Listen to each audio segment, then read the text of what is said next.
Hey there, folks. My name is Celia, and this story happened not too long ago when I just turned 39. Hold on to your hats because it's a wild ride, and trust me, you're going to need some popcorn for this one. Maybe some tissues if you find my story sad as well. Now, let me tell you about my mother-in-law, Vida. She's a special case, and if you've ever dealt with a tricky mother-in-law, you'll get where I'm coming from. And considering we were even living together, yeah, that just cranked our arguments up to 11. I never expected my life to turn out this way, but hey, love makes us do crazy things, right? So rewind to the good old days when I met my late husband, Javier. Picture this, I'm in Cuba on a girls' trip with some friends. Now, my friend, let's call her Jenny, had this brilliant idea to drive there using another friend's car. We were skeptical, of course, but she was telling us it was okay because she had spent some of her childhood in Cuba and she remembered the roads and that she could drive and take us around Havana. The rest of us were obviously side-eyeing her, but she managed to convince us because we were all a bit too tipsy to be making wise decisions. Well, we ended up getting a flat tire, and we were stranded because we didn't know where we were. Luckily, there was a little club not too far from where we stopped, and we managed to make our way there just to ask for some help. So there we were, gallivanting around town like the tipsy tourists we were, and that's when my life changed. It all happened so fast. I locked eyes with Javier across the crowded salsa club. Cue the romantic music, folks, because we hit it off and we started dancing the night away, and I was thinking, wow, Cuba just became my new favorite place. Long story short, Javier and I fell head over heels, and I ended up extending my stay just so that I could get to know Javier a bit better. You would think that I'd be a bit smarter than that, but at 23, in a new place with beautiful people, there wasn't much I could do to stop myself from falling so fast.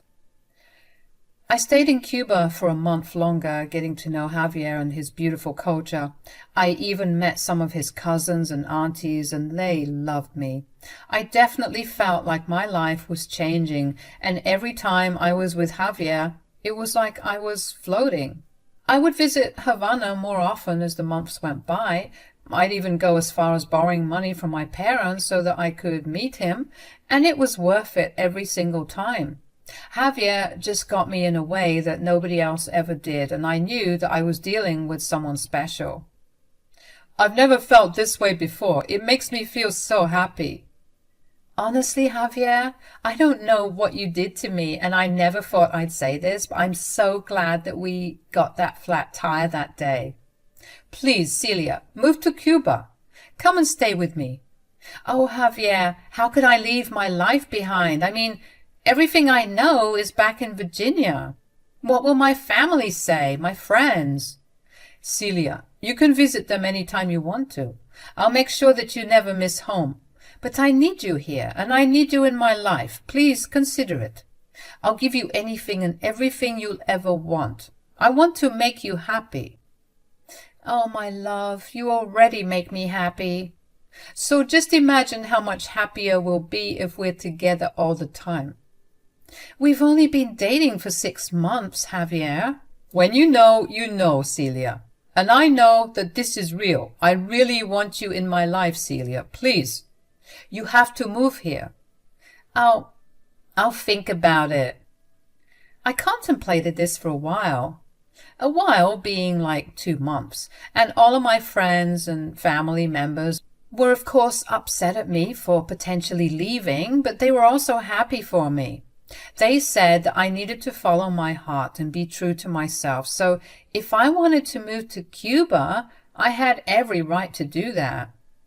After thinking about it some more, I made my decision. Next thing you know, I'm packing my bags to move to the land of salsa and sunshine. Of course, Javier was over the moon, and as scary as it was, I loved the move to Cuba. It was out of my comfort zone, and I believe it needed to happen so that I could mold myself into a better me. Moving in with Javier was a whole new world, let me tell you. Weird, but I welcomed the experience with open arms because, well, life's all about new adventures, right? So when I was planning on moving in with Javier, he spilled the beans about his mom, Vida, living with him. Apparently, she would get sick often, so Javier had her move in with him to keep an eye on her. But at the same time, it wasn't uncommon for kids to live with their parents on that side of the world. I was cool with that, prepping myself for the whole family living arrangement. This was going to be my first time meeting Vida. We couldn't meet before when I visited Cuba because she was out there doing some missionary work in some of the rural areas. Our schedules just never matched up. I wasn't complaining too much because meeting in-laws is always nerve-wracking. But this time we were going to see each other, of course, and let me tell you, I was so freaking nervous. The car ride from the airport to Javier's place felt like I had an anchor in my stomach and a lump in my throat. It was so scary. When Javier and I arrived, Vida was surprisingly nice. She helped with my bags, teaching me some Spanish and lucum while we were unpacking and just being sweet in general. My worries were melting away, and I was starting to think that everything was going to work out. Living together for a couple of weeks, and oh boy, the cracks were starting to show. We'd start with these little tiffs, small disagreements about how to run the household. Sure, I was letting Vida take the reins because, hey, it was her son's house after all. But when it came to my turn to cook or clean, she'd always find something to complain about. My skills were under constant scrutiny. Javier, God bless him, would just laugh it off, trying to lighten the mood. But let me tell you, things were starting to spiral out of control faster than a kid on a merry-go-round. Hold on tight, because this story is about to take a nosedive into mother-in-law madness. Sure, I was letting Vida take the reins because, hey, it was her son's house after all. But when it came to my turn to cook or clean, she'd always find something to complain about. My skills were under constant scrutiny, and I felt like I had to walk on eggshells. Javier would just laugh it off, trying to lighten the mood between us all, because he never worried about half of the things that I did. But let me tell you, things were starting to spiral out of control faster than a kid on a merry-go-round. I was trying to keep it cool, but deep down I could feel the tension building up like a volcano about to erupt. One day she came up to me when Javier was at work, and she said, "I'm sure Javier hasn't told you." "Told me what?" "Of course he didn't tell you. I've been thinking maybe it might be better if you move out." "What? Why?" "Because we didn't feel like you are a great fit here, at least for now." "Does Javier feel the same? Or is it just you? I've been patient with you, but I can't take it anymore. You're just too different." "But I'm learning, Vida. I love you and Javier, and I want to be here. Please." "Okay, but just do better, okay?" "To be completely honest with you, Vida, I'm not even sure what I'm doing wrong. You'll complain about my cooking or my cleaning, but what exactly is the issue?" Well, it's hard to explain." "Well, until you find the words, I'll continue to do my best here, okay? Maybe we just need to get to know each other better. I know that living with people can be a big adjustment, but I can assure you that as long as we work together, everything will be fine." "Yeah, all right." "So are we good? Do I still need to move out?" "We'll see about that." Now, I'm not one to stir the pot, but Vida and I, let's just say that after that conversation, we weren't exactly exchanging cookie recipes. I tried to be cordial and even forgiving, but she wouldn't let up.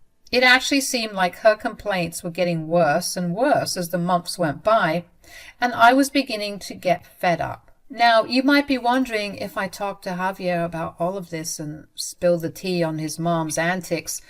Honestly, I hesitated. I mean, what if he took her side? It was a sticky situation, to say the least, and I didn't feel comfortable speaking ill about my boyfriend's mom. It wasn't going to be a good look, you know. But then it hit me. I needed to speak up for myself if I was going to survive this living arrangement with Javier. So I geared up to have a talk the day I planned to spill the beans about how uncomfortable I was. But hold up, plot twist. Javier decides to propose to me on that very day. Shocked? You bet. But I said yes, of course, because, well, I loved the guy. And that evening, Javier surprised his mother with the big news, and let me tell you, she was less than thrilled. Javier, being the oblivious sweetheart he is, didn't notice, but I could see the subtle signs of her being peeved. I decided to keep my trap shut a bit longer. I mean, how could I rain on the parade when we were over the moon about getting married? Fast forward a couple of months and we tied the knot a little bit after I turned 25. Things between my mother-in-law and me got weirder though. I could sense she was starting to resent me, but she kept it under wraps, maybe some modicum of respect for me as her daughter-in-law. I don't know. Or perhaps she didn't want to be too hostile and risk Javier noticing. It was like walking on a tightrope, and I was bracing for the inevitable fall. Things took a nosedive when Javier wasn't around. When he was on a work trip or off golfing with his buddies, Vida would unleash her true colors. She went as far as yelling at me a couple of times. But the moment I called her out on her disrespect, oh boy, she'd backtrack like a pro. Suddenly, I'm the dramatic one, or it's all blamed on her stress. I couldn't take it anymore. I was reaching my boiling point, folks. It was time for a heart-to-heart with my husband, and at that point, I couldn't care less if he thought I was being rude or disrespectful towards his mom. Sometimes you just gotta let the truth spill out like knocking over a bottle of ketchup. Messy but necessary. Stay tuned, 'cause the confrontation's about to unfold, and you won't believe the drama that unfolds in our little Cuban casa. Babe, I need to talk to you about something serious. What's wrong, my love? It's your mom. My mom? What happened? Well, I've been meaning to talk to you about this, actually, but I always hesitated because I didn't know how you'd react. But she hasn't been kind to me. Really? Is it about your cooking? You know, she's just teasing, babe. I'll admit she can be a bit catty, but her heart's in the right place, I swear. Javier, just a couple of days ago she yelled at me all because I used the blue duster instead of the red one. Yelled at you? Because of a duster? She said something about how the blue duster had sentimental value or something. I don't know. It was all so weird and confusing. She speaks to me like I'm a little kid. Are you sure, Celia? What if you're just misinterpreting her because of the language barrier? My Spanish and my lucum has been getting better and better. Language has nothing to do with it. I'm telling you, babe, you don't see how she acts when you're not here. That is unbelievable. I can't imagine. Why would she treat you that way? I don't know. I'll talk to her. Please, don't make it seem like I hate her or anything. I feel like there's a deeper reason, you know. She complains about everything, and it's just exhausting keeping up with her expectations. Don't you worry, my love. Javier marched off to talk to his mom, and I could hear the muffled sounds of their argument in the next room. It was like a soap opera unfolding live in our casa. Things were getting pretty heated, and when Javier stormed back into the room, he looked angrier than a bull in a china shop. I cautiously asked him what was wrong, bracing myself for the fallout. He started ranting, unleashing a whole spiel about how he had no idea his mom was this stubborn and just downright mean. It was like the curtain had been lifted, and the reality of his mom's behavior was hitting him like a ton of bricks. She said such awful things. I don't even know what to say. What did she say? A bunch of things I don't care much to repeat. Honestly, wow. You see what I was talking about? I don't know. She said she wanted you out of the house, and she's saying that she doesn't want us to be married anymore. What? She said she doesn't care about you anymore since you snitched to me. That's not fair. I was just talking to you. That is what I was afraid of. No, Celia, don't be scared. You did nothing wrong. What if she continues to treat me like this, and what will happen when you're not home? Babe, trust me. As long as I'm around, I won't let her do anything. I don't know what's come over her, but actually, maybe I do. I asked Javier what he meant by that, and he sighed and began to spill the beans. Turns out his mom was going through a lot financially, and her health issues weren't the only reason she moved in with him all those years ago. Brace yourself, because this revelation was a game changer. Apparently, Vida used to be a bit of a gambler back in the day, and one night, as most addicts do, she got a bit too cocky and ended up blowing her life savings on a bet that went south. She was devastated, and maybe that's what turned her so bitter. Now she's projecting her issues onto me. Javier dropped the bomb that she was in serious debt and he was working on paying it off, and that he had managed to pay off most of it as the years went by, but what was left was still a hefty sum, about $9,000 left. Now it was all starting to make sense. She was just a hurting old lady, probably feeling rejected because her son was moving on with his life and had a wife to care for. She was no longer the only woman in his life, and I guess she wasn't handling it well. I softened a bit, feeling bad for her. She was going through a lot already with her health and the debt. It must have been awful. Although I softened, Javier was more pissed than I was. His argument was that she needed to be more appreciative and had to respect me as her daughter-in-law because this was not fair.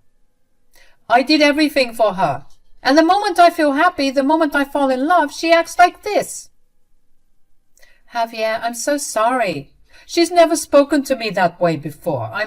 I'm still shocked. I tried keeping this from you to save her from the embarrassment, of course, but I don't know what's gotten into her.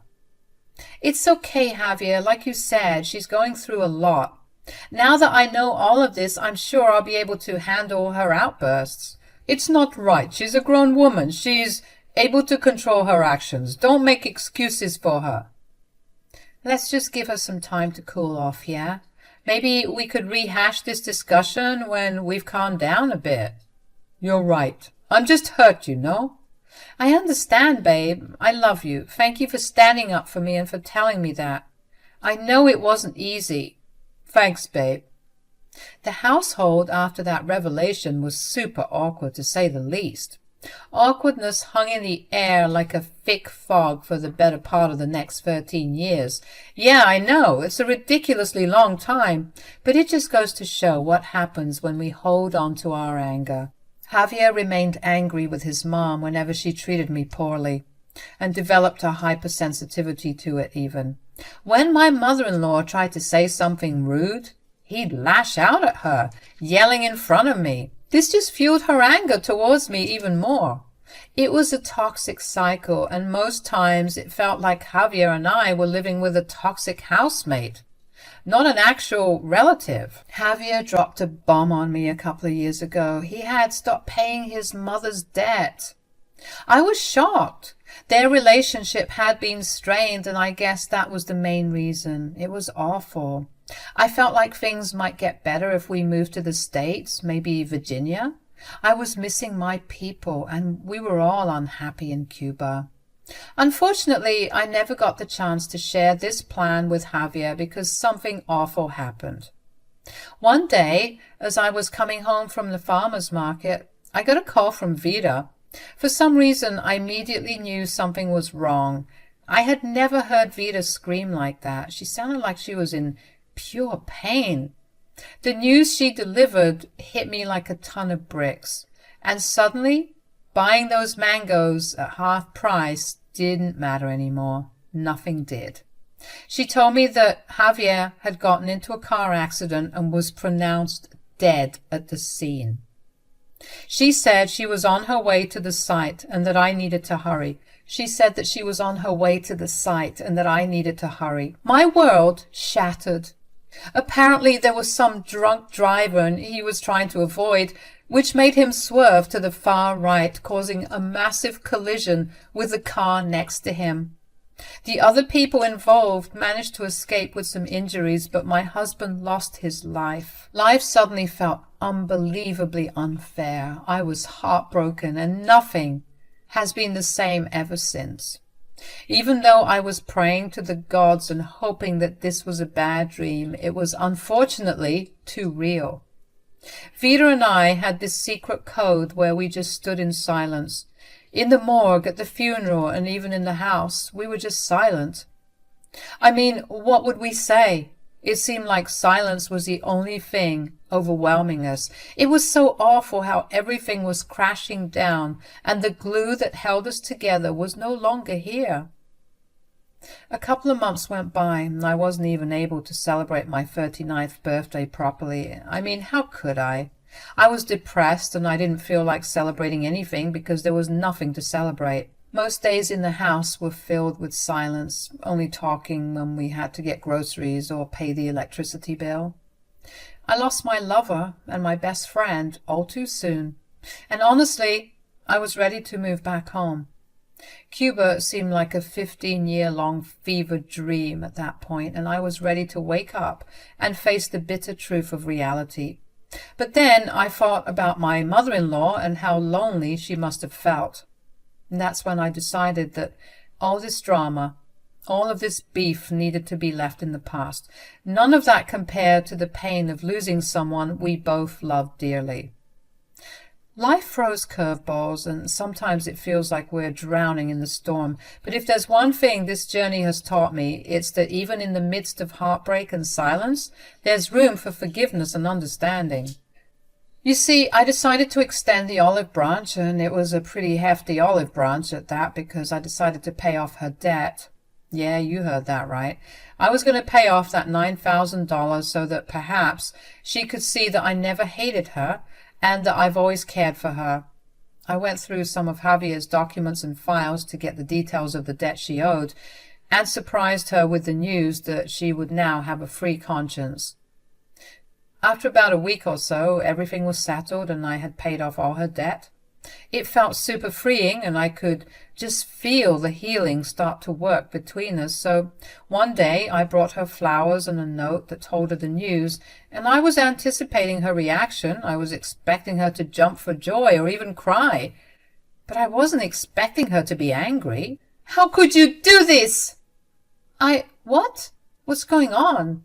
"I didn't ask you to do this." "Vida, there's no need to feel embarrassed. Javier told me everything, and I just wanted to help." "You had no right to do that." "Maybe I didn't, but all we have is each other, right? Javier would be happy knowing that." "Stop saying his name. I don't want to hear that name. Do you think I want your pity money? When my own son refused to help me?" Vida, please, let's sit down and talk about this. I know you're hurting." "No, don't talk to me. I don't want to see your face." "Vida, please, calm down. I think it's time that you get out. You need to leave. This is not your home." "Excuse me?" "You heard me. I've never wanted you here, and now that he's gone, you don't need to be here. Get out. Get all of your stuff and get out." I couldn't believe what I was hearing. I tried reasoning with her, but you can't reason with someone who is unreasonable. She kept yelling, and she started getting violent, throwing and breaking things, and at that moment I was just so overcome with sadness that I let her have it. I had no energy to fight her. Since I was planning on moving back home anyway, I decided that I would give my mother-in-law what she always wanted, her space. So I went upstairs, ignoring her insults, and began packing my things. I was obviously going to pack Javier's things as well. It seemed like her son was literally and figuratively dead to her. It was such a shame to see someone like that act that way, especially towards their kid. I was crying as I was ripping our closet apart, being angry at everyone and everything for the way that I was feeling, and I came across a little box I hadn't seen before. I opened it up, of course, and I got the shock of a lifetime. There was a letter from Javier, and the tears just burst out of me like a tap. The letter read, "My love, happy 40th birthday. I hope you enjoy your present. I've been planning this for years just so that you know how much I love you. I'm sorry for everything I've put you through with my mom, with anything else that has ever stressed you out. I love you. You are my everything. And I hope that you know that I would move mountains for you. I love you." Attached to the letter was the title deed to the house that we were living in, with my name written on it. Can you believe it? On top of that, he attached a check for $5,000, and attached was a sticky note that said, "Decorate the house however you want." I was shocked. I didn't even know what to say. I had to reread the letter, the deed, and the check. I was shaking. I thought that this was a joke, but it seemed to be legit. Why he had my 40th birthday planned out for this long, only the Lord knows, but it hit me like a ton of bricks. After gathering myself, I made my way back downstairs and confronted Vida. "Your things better be packed. I don't want to see you any more." I showed her the title deed, and she scanned it over with her angry eyes. When she realized what it was, her eyes went wide. She reread it, and I assured her that it was true and legit. She started yelling, and I calmly explained that I didn't even want to consider the deed. But she began cursing at me and saying some really vile things. I was now angry and completely fed up with her, so I yelled back for once and told her that I was taking the house and that she should leave. Oh boy, that's when she changed her tune real quick. She was now crying and begging me to help her. I told her that she should look for a new place since she was now debt-free, but she continued to beg and plead, telling me that she was sorry and that she wanted to rebuild our relationship. I told her that I was sick of her nonsense and that I didn't want her in my house. "How dare you? You're so selfish. Your name might be on the deed, but this is my house. If you want to bring that up with the police, that's fine, but in the meantime, I want you out of here, okay? Celia, you can't do this. Where will I go?" "I don't know. I don't care. I've had it up to here with you. You think you're the only one going through things? I guess you'll learn real quick to be a good person when you're sleeping on the streets." "Celia, please. I didn't mean any of those things I said. Really. For all those years you were lying? Well, Javier is probably rolling in his grave. You need to get your crap together, but do it outside of my house, please, and thank you." Vida tried to put up a fight, but eventually she left in a huff, even refusing to pack her things because she was so convinced that she would be back. Well, that didn't turn out to be the case because I sold the house. I didn't want to live there anymore. It smelled like Javier and I couldn't take it. So I put her belongings in a storage unit, sold the house, and made my way back to Virginia. The entire process took about a month or so to finalize, and I guess that was when Vida came with her crew and some family members to fight for the house back. But I was long gone by that time, and the house was now owned by someone else. She tried contacting me, cursing and yelling at me through Facebook and threatening to sue, but I blocked her and began to pick up the broken pieces of my life. I was done with her and her crap.